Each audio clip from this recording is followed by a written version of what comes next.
Renungan hari Senin 11 September 2023, Pekan Biasa ke-23 tahun A.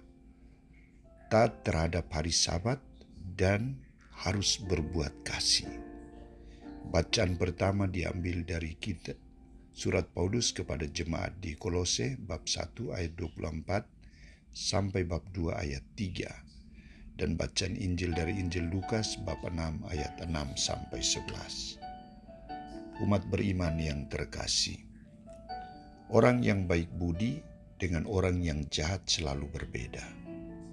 Berbeda dalam pandangan, berbeda dalam pikiran dan sikap. Orang yang berbaik hati selalu memandang orang lain secara positif, baik dan membahagiakan. Membuka diri untuk bergaul dengan mereka. Orang yang berbaik budi selalu berusaha untuk menyelamatkan orang lain. Sedangkan orang yang jahat selalu berusaha untuk menjatuhkan, bahkan dalam situasi apapun, mereka akan berusaha untuk membatalkan segala rencana baik yang direncanakan oleh orang yang berbaik hati. Yesus adalah orang yang baik hati dan selalu peduli dengan orang yang menderita.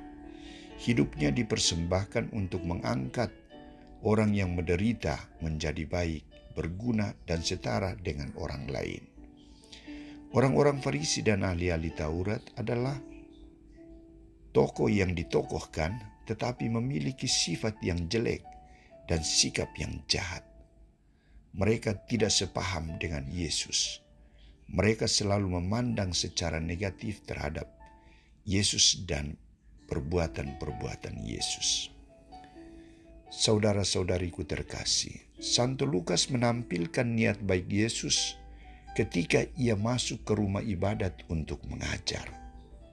Ia melakukan tugas mulia dari Allah mewartakan kabar sukacita Injil. Salah satu pendengarnya adalah seorang yang mati tangan kanannya. Tujuan Yesus adalah mengajar, bukan untuk menyembuhkan orang itu. Persoalan timbul karena sikap ahli-ahli Taurat dan orang-orang Farisi yang tidak mau fokus pada pengajaran Yesus, tetapi berprasangka buruk tentang Yesus, mengamat-amati Yesus kalau-kalau ia menyembuhkan orang pada hari Sabat, supaya mereka dapat alasan untuk mempersalahkan dia. Pikiran mereka adalah hanya untuk mempersalahkan Yesus, bukan mau menjadikan Yesus sebagai pusat hidup, sabda Yesus sebagai sumber hidup mereka. Yesus sebagai putra Allah yang Maha Tahu dapat membaca pikiran kejahatan mereka. Maka sikap Yesus adalah berhenti mengajar dan memberikan perintah kepada orang sakit itu. Bangunlah dan berdirilah di tengah. Yesus mau mengundang reaksi dari orang Farisi dan ahli Taurat. Maka selanjutnya ia mengatakan, "Aku bertanya kepadamu, manakah yang diperbolehkan pada hari Sabat? Berbuat baik atau berbuat jahat? Menyelamatkan nyawa orang atau membinasakannya?" Sesudah itu ia memandang keliling kepada mereka semua, lalu berkata kepada orang sakit itu, "Ulurkanlah tanganmu." Orang itu berbuat sesuai dengan perintah Yesus, dan saat itu juga sembuhlah tangannya.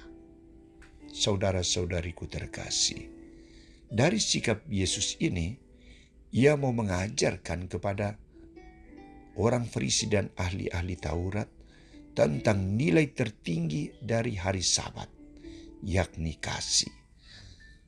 Hari Sabat adalah hari Tuhan. Tuhan datang untuk mewartakan sabda Allah. Tuhan datang untuk membawa kabar sukacita bagi mereka yang menderita. Ia datang untuk membebaskan, membinasakan, menjernihkan pikiran hati yang busuk dan memurnikan menjadi hati yang damai, hati yang penuh kasih. Perbuatan baik yang harus diutamakan, bukan perbuatan jahat. Saudara-saudariku terkasih, kita patut belajar dari sikap Yesus Dan hendaknya kita tidak bersifat munafik dan berprasangka buruk seperti orang-orang Farisi dan ahli-ahli Taurat ketika kita berhadapan dengan sesama kita. Tuhan mengajak kita juga untuk mempergunakan hari Tuhan untuk berbuat baik dan mendengarkan sabda Allah, bukan untuk berbuat jahat. Mari kita coba. Pasti dengan kekuatan Sang Sabda, kita akan memperoleh jalan hidup dan praktik hidup yang berguna bagi keselamatan dan kebahagiaan kita maupun sesama kita. Amin.